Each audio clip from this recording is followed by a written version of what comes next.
Our mission is to grow these underserved, underappreciated sports every day. It's about listening. I want to make sure that we are fully listening and understanding what our customers are saying. We can't possibly close our ears to what they're saying, right? We need to be continuously engaging with them, tell them our part of the story, what we've done to improve X, Y, and Z, and actively engage with them to respond to them so that they feel heard. I think it's time for the umami. I think it's just about time. In this episode, I'm talking to Ozge Erturk, CMO of FloSports, a sports media company delivering live event coverage and original content across over 25 different sports. According to online sources, they're doing over $100 million in revenue per year. We're going to cover many things, including number one, what's the most effective paid ad strategy in the sports world? Amongst IG, Meta, Reddit, X, programmatic, and Google, which one wins? Number two, her thoughts on influencer marketing versus affiliate marketing in the sports world. Which one works better? And number three, of course, I'm going to try to figure out the little spicy details, like how much money they spend in marketing per year, and how much does she get paid as a CMO as well, and other little tiny details. And every time she can't answer a question, as usual, we both have to take a shot of hot sauce from our sponsors, Seed Ranch Flavor Co. Wish me luck, Martians. I hope you enjoy this one.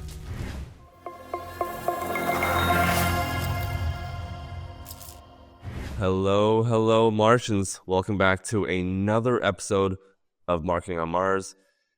Today, super excited because we're talking to a company that helps deliver live events, and I'm going to be going to my second concert in my life in a couple of weeks. So I love sports, so I'm all about live events. From a personal standpoint, we have the CMO of a company called FloSports. They're the leading sports media company. They deliver live event coverage, original content, comprehensive sports data across 25 different sports, and they connect passionate fans with the action, with different action that they crave, like sports or whatever. We have Ozge Erturk, the CMO of FloSport. Ozge, welcome to the show. Thank you. Thank you so much for having me. Yeah. So you're calling from Austin, Texas, correct. That's where our headquarters are. And what's your main sport that you personally like? Funny enough, I'm actually one of the odd ones out. I was not necessarily coming from a sport background coming into this company. I was hired mainly because of my tech background and subscription background. But now that I'm fully up to speed with all of these sports, my go-to is jiu-jitsu, grappling. Jiu-jitsu. Oh, wow. So know. Like UFC? Who would have known? Are you into UFC? Not really. No? Not really. Jiu-jitsu is a little different, but it's the segue. I think it's like this soft entry to the UFC. The soft entry. Worldly, yeah. But right, it's a combat sport. Yeah, because there's no like punching or anything. Or is there punching? No, in it's a lot more technical. Okay. Yeah, I'm not really a fighter myself, although I fight in other arenas like gaming and stuff. That's kind of my area. But yeah, I noticed your background is pretty impressive. We'll walk through your background, and anyone that's listening can quickly go on to Ozge's LinkedIn and quickly see big companies like Match.com, Amazon. You were also at Laurier for a little while. We'll dive into all of that. We'll talk about FloSport and everything. But before we do that, the theme on the show is we're going to start off the show with a shot of hot sauce, which I know you're super excited about, even before the show. And throughout the show, the team has given me a list of questions, spicy questions that I'm supposed to ask you. I have no idea. So you and I are on the same boat here. We're on the same team here. And every single time you cannot answer a question, we both have to take a shot of hot sauce. So I'm rooting for you to answer everything. With me. Yeah. I'm taking you with me. Yeah. So we sent you some hot sauce. What do you have? I'm hoping my hot sauce is matching yours. Yeah. So we have a sauce called Truffle Hound. Okay, so this is supposed to be 2 peppers out of 3, I guess, from a hotness perspective. Yep, got that. I do have a Nash Soul hot sauce. That's also a 2 out of 3. And then we have the Okay. umami reserve hot sauce. That's Okay, I got 3 that out of one. 3. So it says hot, hot. So my hopes Yeah. are very high for this. Now, do you like spicy stuff just regularly I in your regular do. life? Yeah, I am Turkish, and that's part of my upbringing as well. So yeah, I do love spicy food. Nice. Okay. And in Turkish culture, do they take shots of hot sauce regularly like this, or what do you think? Not really, but a lot of the traditional food has spiciness embedded to it. Embedded to So it. Okay. not a shot, but it's part of the flavor palette. Okay. Cool. All right. So let's start off with truffle So we're hound. starting. Yeah, Okay. we'll start it off first. All right. Maybe shake it up a little bit, and then I'm going to use a spoon. I will put that on mic and pour it into a spoon. Yeah, I do not have a spoon, but I have this cap, so there we are. Oh no, there's no choice. Easy. Okay. Fine. So, oh my god, I don't know what I got myself into. All right. All right. Country. Yeah. 3, 2, 1. Cheers.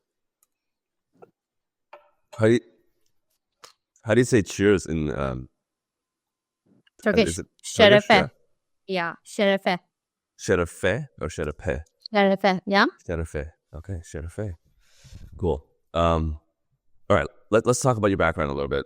Super excited because your background is it's quite insane. You actually worked prior to FloSports. You've been there for 2 years now, but prior to that, you worked at Amazon, head of marketing for subscriptions. As you mentioned, that was the main reason why you kind of got hired at FloSports, was that Right. side of your experience. And you were there for 4 years, almost 5 years. Walk us through your background, the way that you see it, your career background. Yeah. So I have a pretty unconventional background, I would say, for any marketing leader. I do come from an engineering background. I studied industrial engineering for my bachelor's degree and complemented that with a Master of Science degree that was designed for engineering grads who wanted to continue their career path in either marketing or finance. So that was a very curated program. So with that being my background, I think my strengths is really mainly around my analytical skill set.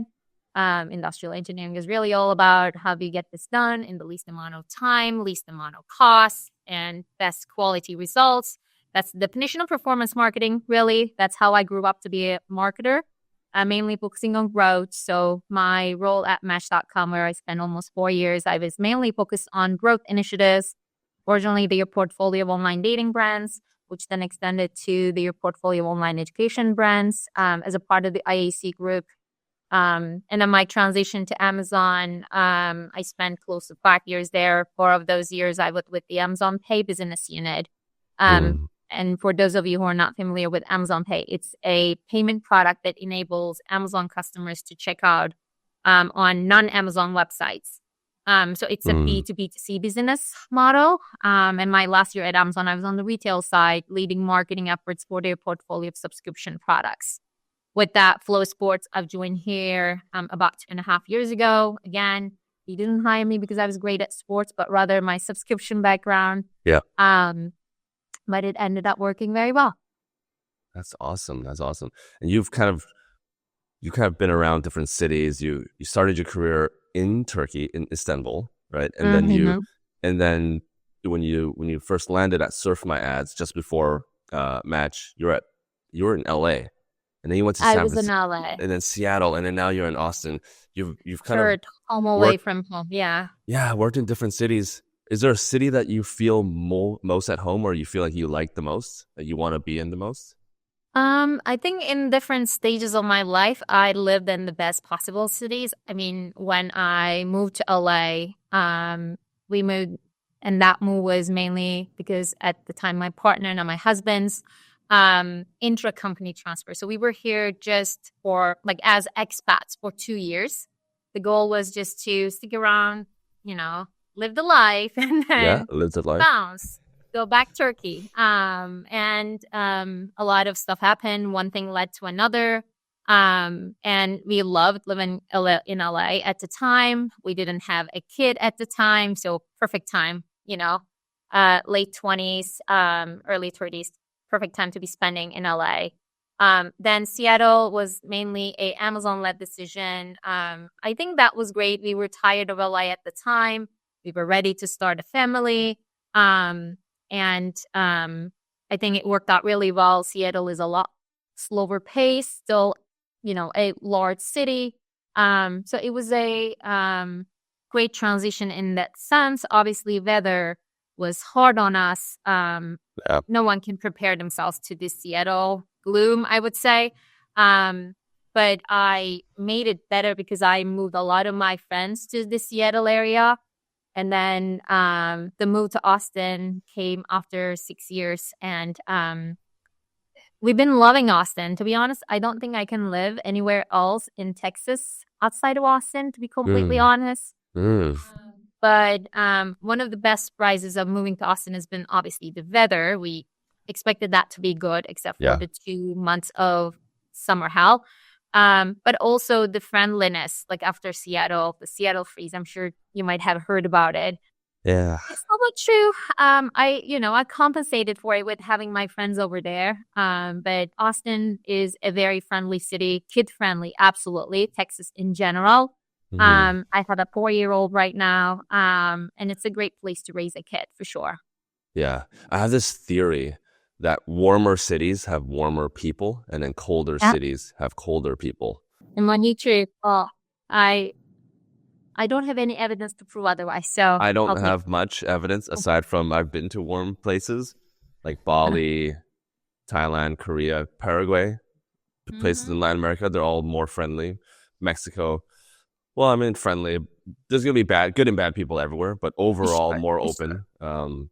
But that's just Yeah. been my experience. Okay, cool.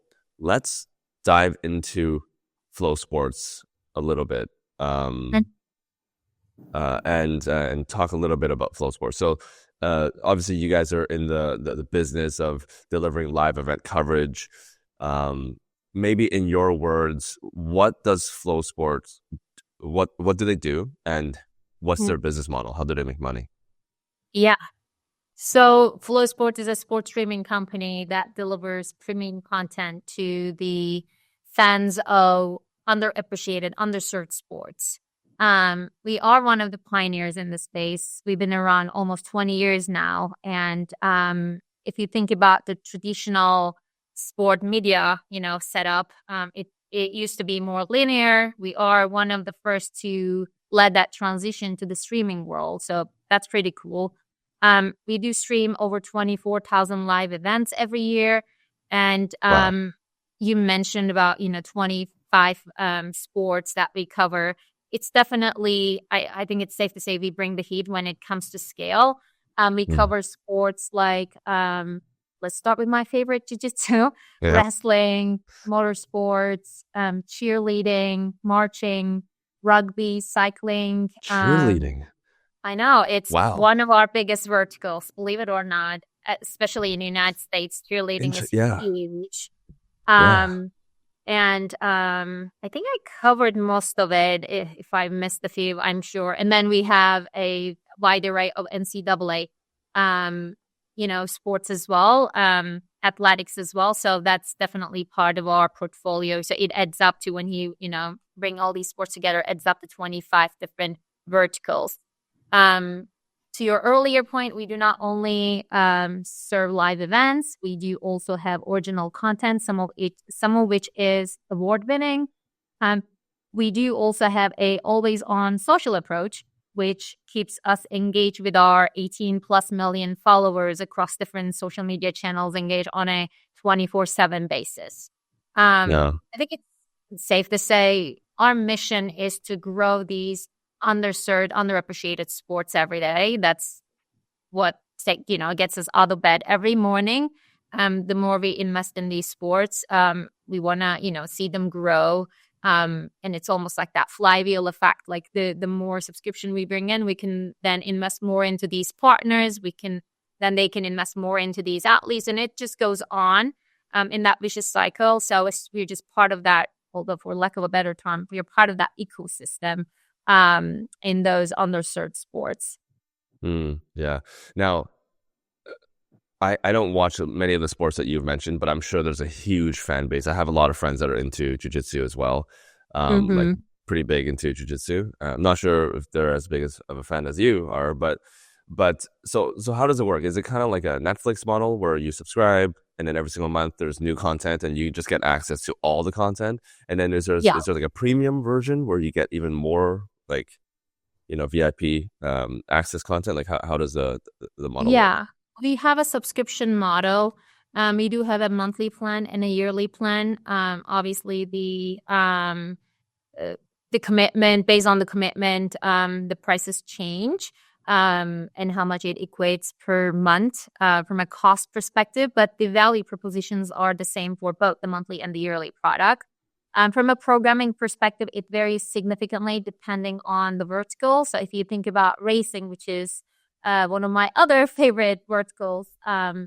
the programming is pretty much spread out throughout the entirety of the year. We have different genres of racing, whether it's drag racing, dirt racing, pavement, and motocross, and so on and so forth. So there's always something to watch. But if you think about a vertical, cheerleading would be, it is pretty on the clock. The season starts in October, maybe like it picks up in November, December, and then it pretty Hmm. much ends end of April, May. And then there's pretty much nothing between end of May to the beginning of the season. So how our customers engage with us varies significantly based on which vertical they are prioritizing. But we also have a customer base who are interested in multiple verticals because, at the end of the day, this is a subscription product. And there's a family, if there's a family account, obviously, there's always something for, everyone. We have people in the company like whose kids are both doing cheerleading and wrestling and they're a racing fan. So that really gives that breadth of access to a portfolio of different sports. Awesome. Cool. Um, maybe I'll ask you a little bit of a spicy question here. Sure. I know that rest jiu-jitsu is your favorite sport. Do you have a least favorite sport Ooh. in Um, in the portfolio of Flow Sports? ugh, I do, but I'd rather not share. So cheers. Cheers. Cheers. Cheers. Okay. Are you sticking with the same? Okay, I'll do the same as well. I'll try. Yeah, this wasn't that, but I'd rather not say. I don't want to make any partners upset. I got you. Okay, here. Cheers. Okay. Cheers. Mm, yuck. Yeah. What do you think? What do you think about this? It's not too bad. I can do this beside my egg, maybe a chicken sandwich. That could Yeah. go. But A I'm little afraid egg, what's coming. a little avocado, Hmm. and a little bit of this. It's Bell quite would work. delicious. Yeah. Yeah. Um. Okay, but that wasn't my real question. My real question was gonna be I imagine the cost to produce all this content is not cheap.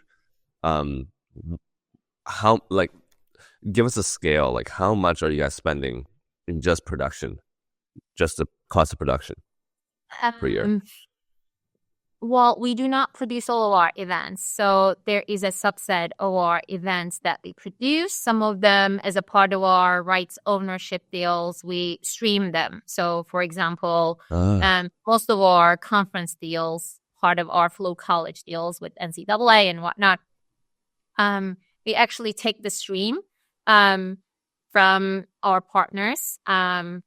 Whomever they might be, creating it as a part of the conference. The schools are usually creating, doing the production.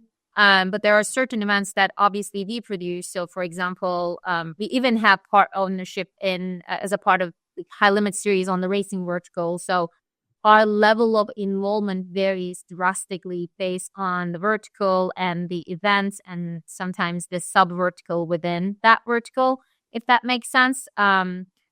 Most of our productions are around like flow produced events are around racing, I would say. well, okay. That is Racing. one of our biggest verticals. Around varsity, of course. Cheerleading. Varsity is one of our biggest partners. Um, we are their main streaming provider.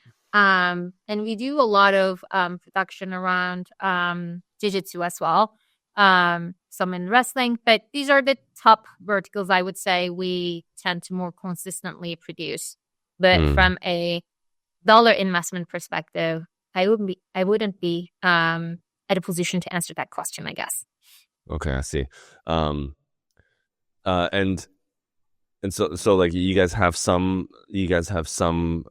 sports that you guys are streaming, some that you guys are producing yourself. Is it overall on the I, I guess I don't really know the business too much. Yeah. It I guess it's not really cheap to stream other sports, right? You still got to pay It's quite a bit of money. right. So we pay to our rights partners to first gain access to that, obviously, content. And depending on the partnership structure, that could be inclusive of them streaming or us, producing, well, not them streaming, them producing and us streaming, or so we just take the stream and just put it on the Flow properties, or we produce it and the, again, structure of the deal shapes around some of those details. Um, and Yeah. the amount being paid just goes back to that. Yeah. So is a major demographic, since Varsity is such a huge, partner of yours, is the major demographic of Flow Sports kind of younger, like university students, or Yeah, does it range quite a bit in terms of it ranges demographics? quite a bit. Our racing audience is 60 plus, Wow. Midwestern, you know, mainly white male, I'll just say. On the cheerleading side, obviously the demographics are a younger base, but also we do have their friends and families, because if you think about flow sports and sports in general, we have the fans of our sports, then we have the participants of these sports, and we have their friends and families of these participants. So depending on if it's a fan-driven vertical sport or a participatory driven vertical, and some of them are like in between, our demographics change drastically. The way we communicate with our audience change even within the same vertical. For For sure. example, with varsity, you want to use different messaging and creative on TikTok, because who you're going to find on TikTok is a little Exactly. different Exactly. than who you're going to find on Facebook, who's going to be the moms and dads of those cheerleaders, oftentimes. So it's a wide range, I would say. I mean, I can almost guess what the answer will be, but where are you targeting these 50, 60, like especially the 60 plus audience? What platform are they using? I'm assuming they're not using Snapchat. No, they're not. They're mainly on, I'll say, well, there are a few things. So partner marketing has been a really core channel, not so much for racing particularly, but for Yeah. hockey, for example. Partner marketing is our bread and butter. That's the first place that we always start, because Hmm. targeting is hyper targeted, really. Let's say a AHL fan, they already engage with AHL.com, and they already follow AHL's, social handles. So just going after them is the first thing that we always want to do. Make sure that we are Yeah. fully buttoned up in our messaging, and that's the best way to capture demand. Yeah. Paid search is another one, right? Like people are actively searching to get access to certain streams. You can think about paid search as a really good way to also capture demand. Then there is a component of creating demand, which I feel like differentiates from capturing demand. It's more about, like I'm interested in the sport, but I'm not quite looking for that one thing. But I could be very well lured into that excitement and what that looks like. And for those, we go after social media channels. We actually recently started expanding our paid search activity to also create demand. So we are going after Oh. more evergreen and catch-all campaigns. So people who Are there might certain be channels where you're investing in this area in paid social? yeah. Well, social, yes. Obviously, we're focusing on the Facebooks and in like Meta mainly. That's our like biggest spending social channel. We Hmm. recently expanded to programming, and X is a new channel, but it actually started picking up really well. And that racing audience you Wow. were just talking about Yeah. is on X. They love the X. So Okay. that was surprising. Obviously, Reddit is a big one because there's a lot of chatter. There's almost like a, you know, it's really hard to, there's an underdog mentality with many of these sports fans because they've been ignored for so long. Because when we talk about motorsports, I'm not talking about the Formula Ones or Yeah. the main NASCARs, right? We were talking about NASCAR grassroots and dirt on the right. Right. It's a different second tier racing audience, and with that, they have that underground underdog mentality. They usually felt like they haven't been invested in. No one really invests in these sports. No one really as much cares about them. So when there's a lot of chatter, a lot of those groupings, you see those people come together on a Reddit platform and talk about, how they could fix it. So Reddit started becoming a platform that we started picking up the volume Interesting. very recently. So it Now, really now varies. between those three, you talked about Reddit, you talked about X, you talked about Meta. Just on a whole, I'm sure each different segment, or depending on how you target, is going to be, the prices will vary. Overall, where are you seeing the best results, and especially in terms of cost? Like these are two different questions, but results and cost, where would you rank them from Reddit, X, and Meta for you guys? So we just very recently actually started expanding to the X and Reddit, mainly because we've been overly optimized. Like we were at a point that we were delivering for every dollar spent, $4.8 upfront cash, and that didn't even include the lifetime value of the subscribers that we were bringing in. That was just upfront cash. So Wow. we felt like we were super optimized. We recently brought all paid media efforts in-house. We built a new team.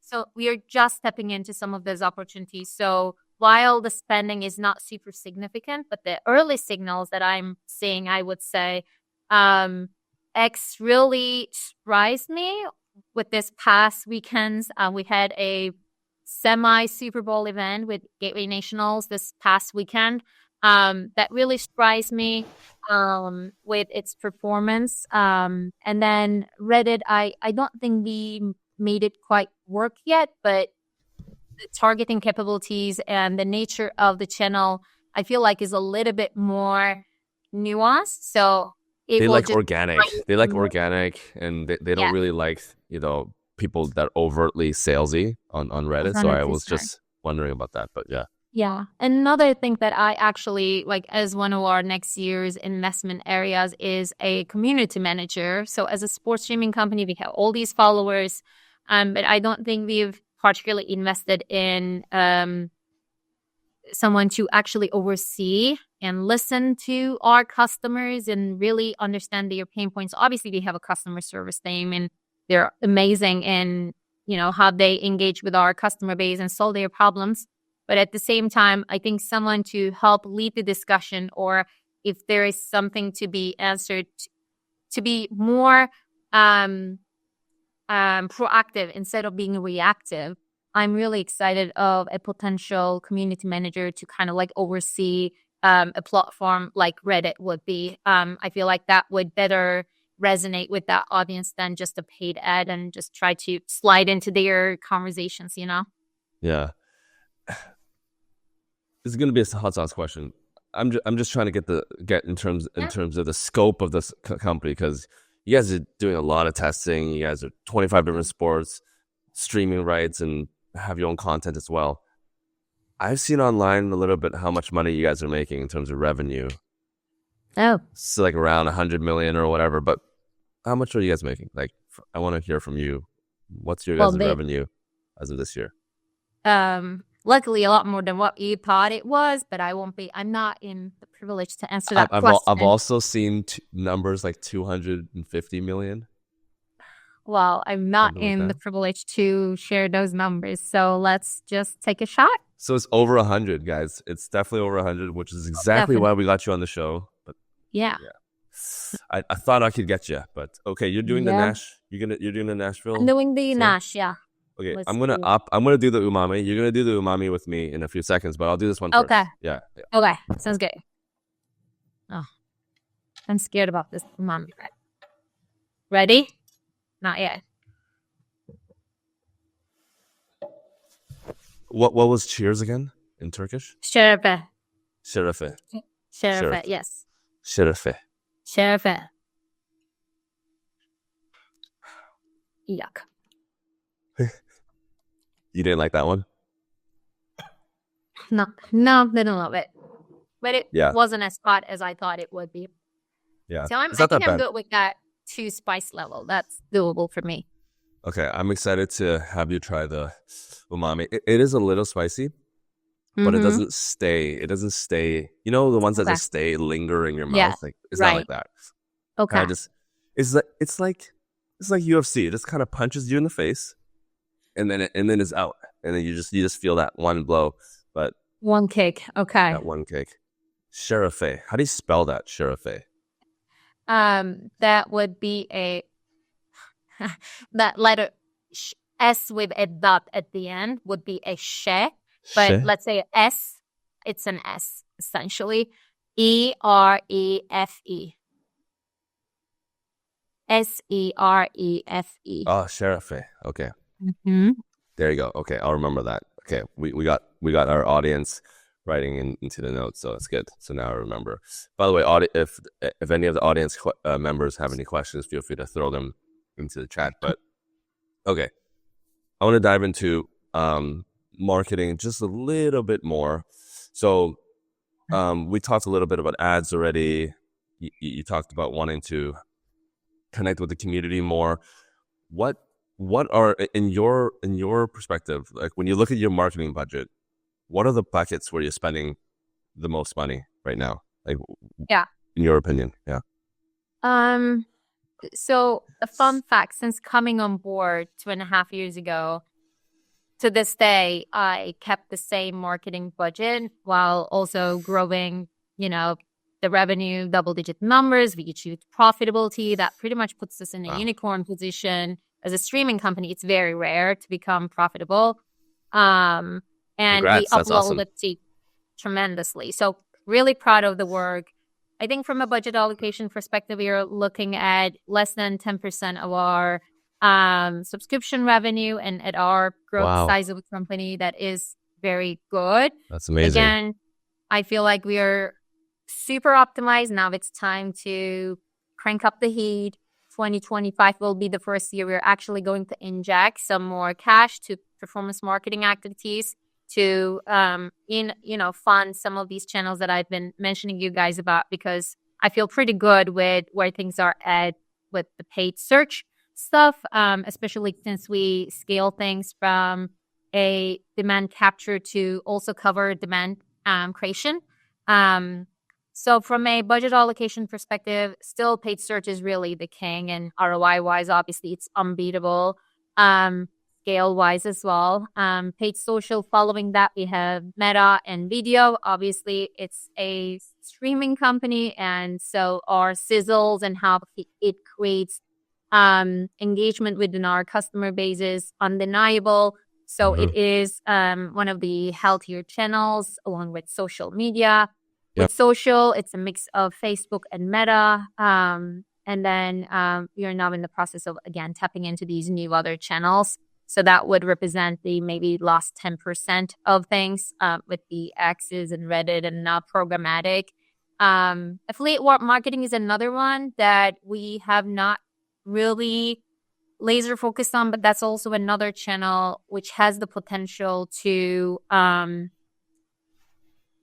in my opinion, scale tremendously. This goes back to people creating content around these sports, like on their own, really. They don't need us to, create content. So when they do, they are the ones who put the word out there, right? To be letting the fans know about what's cool, what's upcoming, what's the latest tea between athlete A and B, what's the rivalry looking like, and so on and so forth. So affiliate marketing, in my opinion, could really become one of the key channels for 2025. So we are investing a lot of resources in that in the upcoming year as well.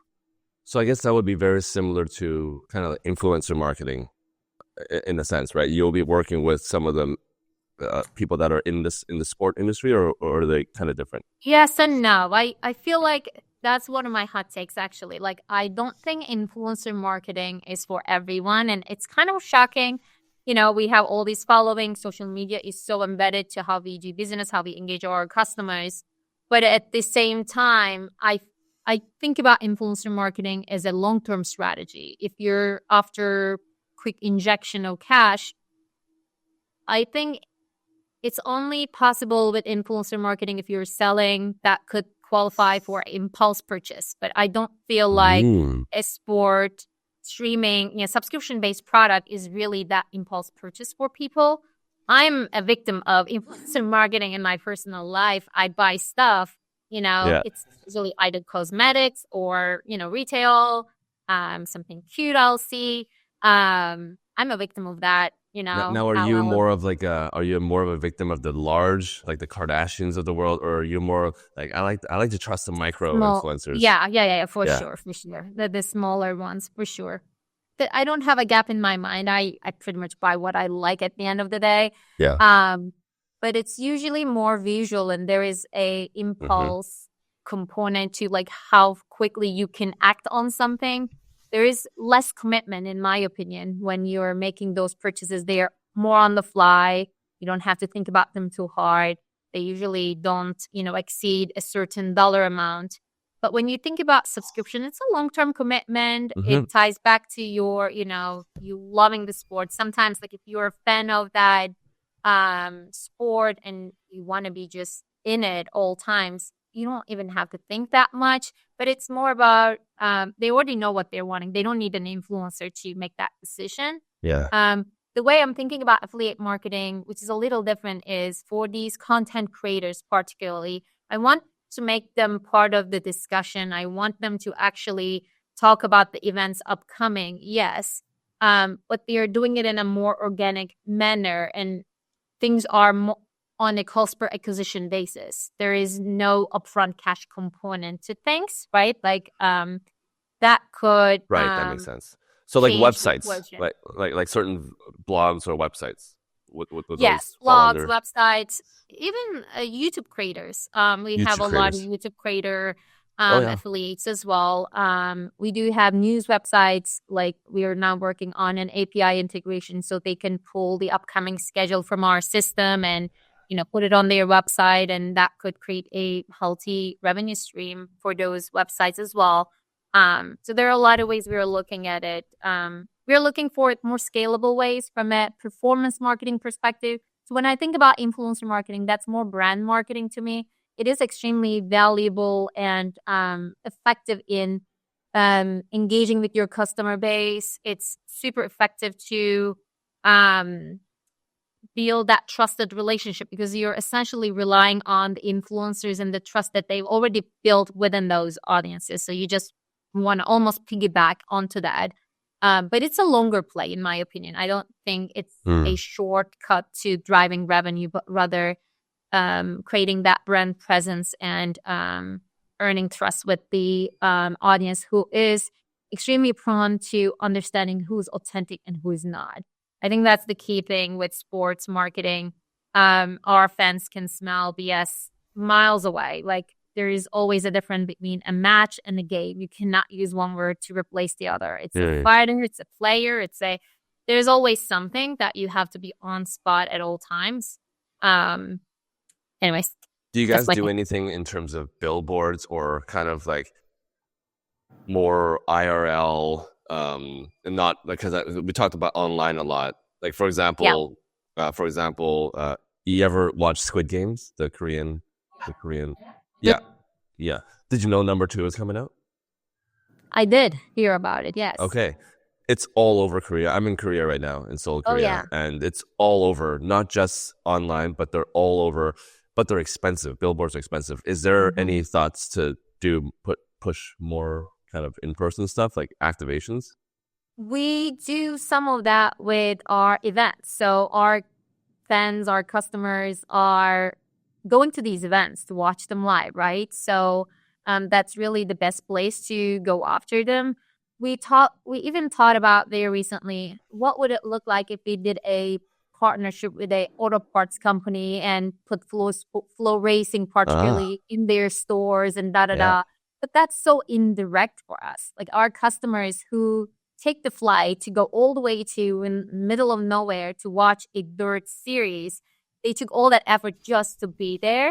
So in my opinion, the way we can do it in a more efficient and effective manner within our budget limitations is really going after these places where these customers go to watch these events to make sure that they're part of that experience. So we do it to an extent, but not in masses, I guess. Yeah. So like as you look to scale your community efforts, then, what would it look like? What would the programming look like? Well, in your opinion, what does community mean for you? Um, Community mean first of all, I think it's going to be about positioning Flow Sports as a thought leader in the space.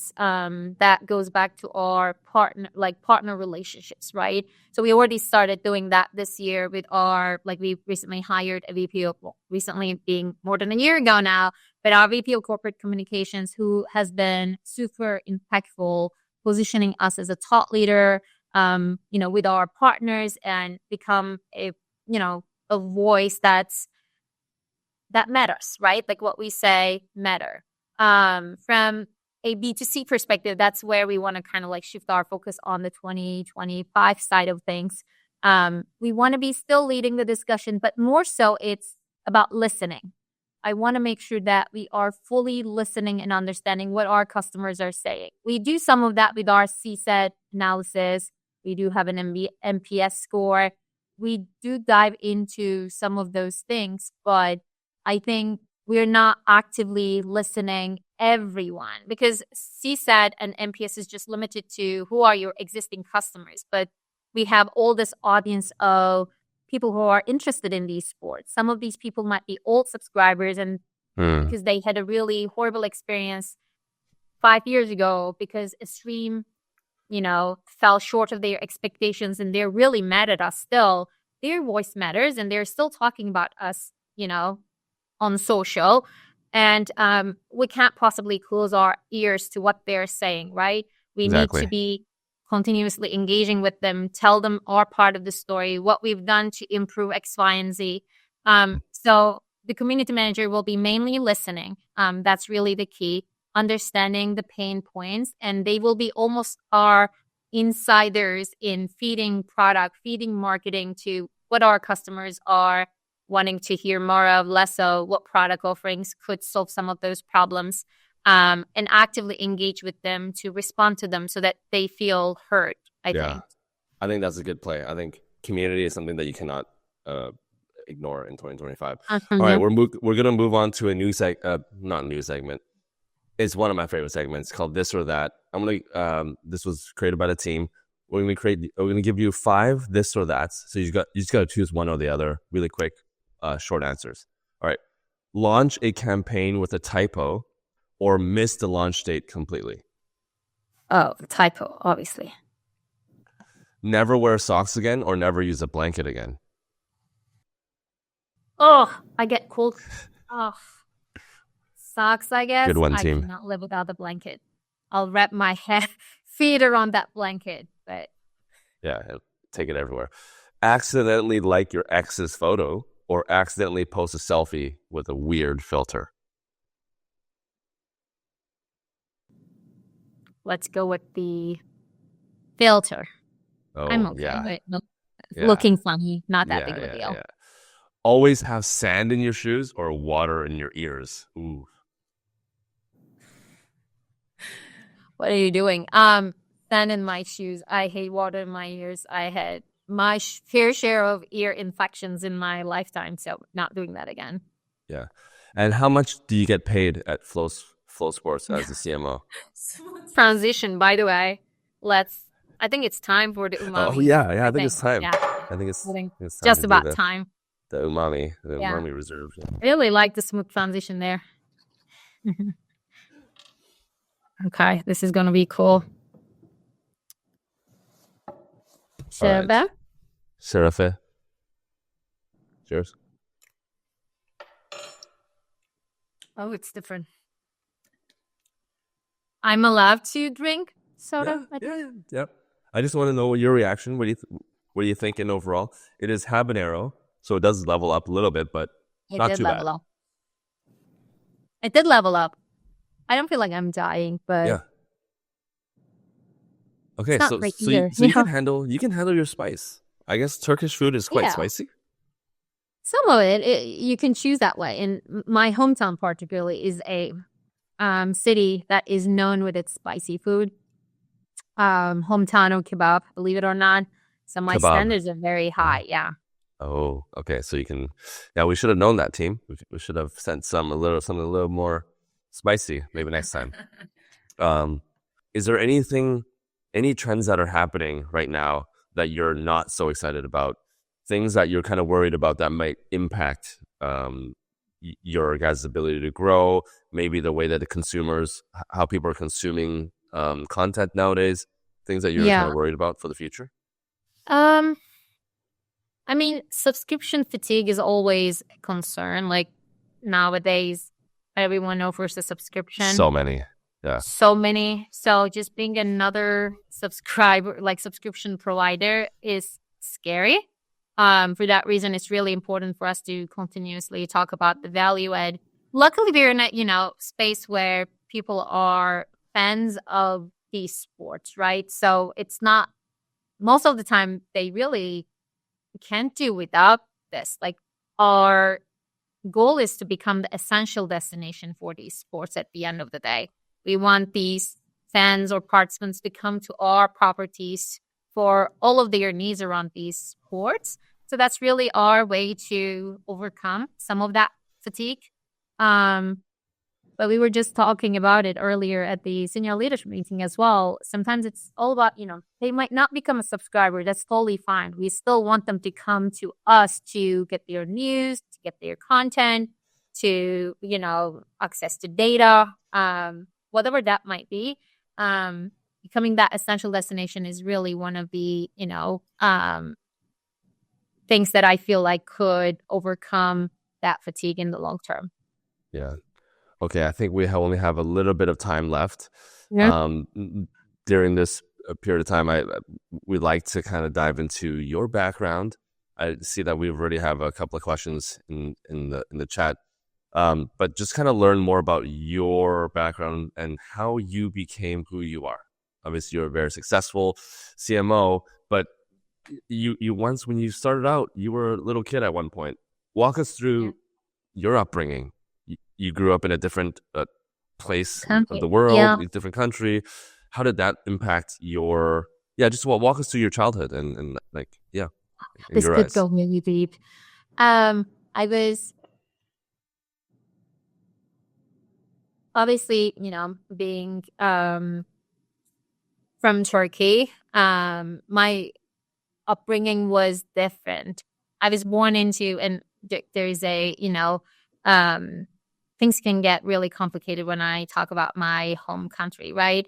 Mm-hmm. I was born into a very secular family.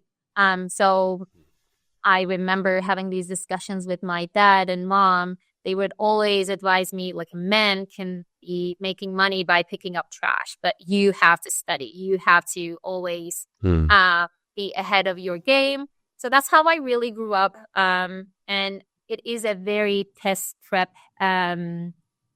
heavy culture back in Turkey, especially when I was, growing up. I remember going from one test to another. It was something, I'll just say. And I think the ambitious in me always helped me power through that.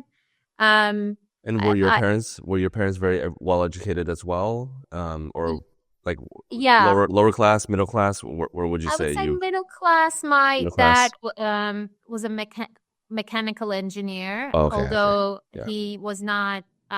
He actually decided to pursue the family business, uh, which was not based around engineering. And my mom was an English teacher, but she never practiced. Like she actually was a housewife, but she was 6 months pregnant while she was graduating from college. Oh, wow. So um, I think I would say middle class really, but they always encouraged me to really, go when I was going. So they kept pushing and I kept going. Wow.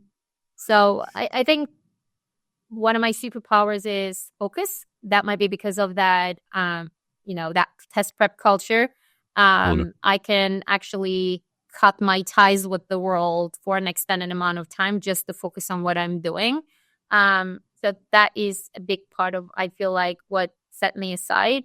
The other piece I would say is I always looked for ways to be different in any given situation. I remember being at L'Oreal and, looking around the room. I was never, and still to this day, I'm never the most creative person in the room. Actually, if anything, it's the quite opposite.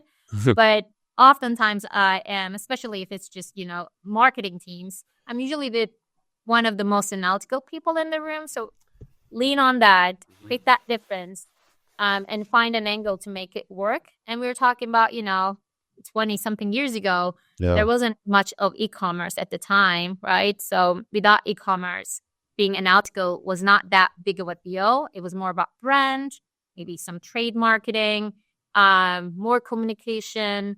Even then, I was able to carve that space for myself, and I feel like I built on top of it. So that was my strategy. It ended up working well. So walk us through, like when you were at L'Oreal, a lot of people get into marketing. There's so many marketers, but not many people make it to the level that you have made it. What do you think drove you back then? Was it career growth? Was it money? Was it to go to a certain city, or was it stability? Like what drove you back then, and what drives you now? Like obviously things might have changed since then. Yeah. So this is past L'Oreal days, but like when at the time my partner told me that he was moving to the United States, right around that time I just got my promotion to be a director. I was fairly young to be a director. It was a breaking point in my life. How old were you at that time? Can I have a shot? I was 25. At the time? Okay, at the time. Okay. I was 25. So, and so it was a big decision to be leaving everything behind and start from scratch. But I'm bold sometimes when it comes to my career. Like when it comes to my personal life, I'm actually the most risk-averse person in our relationship. But I was willing to take that challenge. And in my head, I was thinking, okay, things don't work out. The worst case scenario, I lived in LA for a year, maybe two. Yeah. And that's a win. And I was pretty sure. I think from a safety net perspective, things were really great with my, at the time, employer. I felt like I could always go back and they would take me arms, open. And I wanted to take that shot.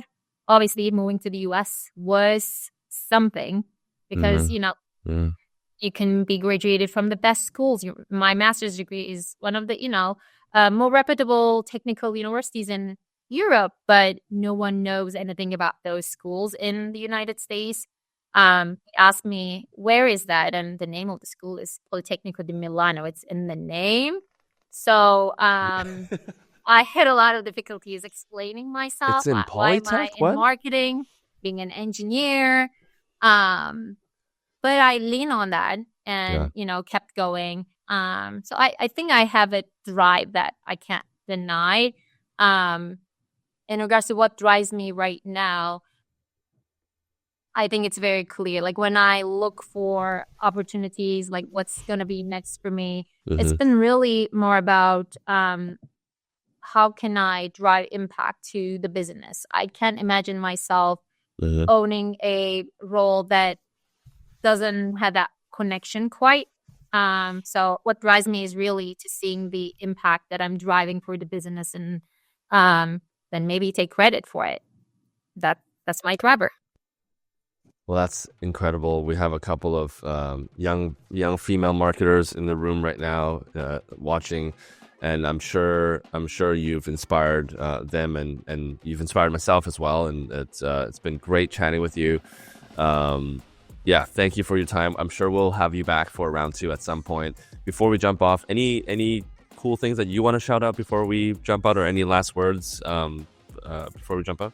My last words, I hope this was fun for everyone. I really had so much fun. I really appreciate the engagement that was going on as this was happening. So I really loved it. Thank you so much. Nothing else really. Thank you for having me. Yeah, thank you. And if you've made it all the way until this point, thank you as well, Martians listening, and we will catch you in the next episode.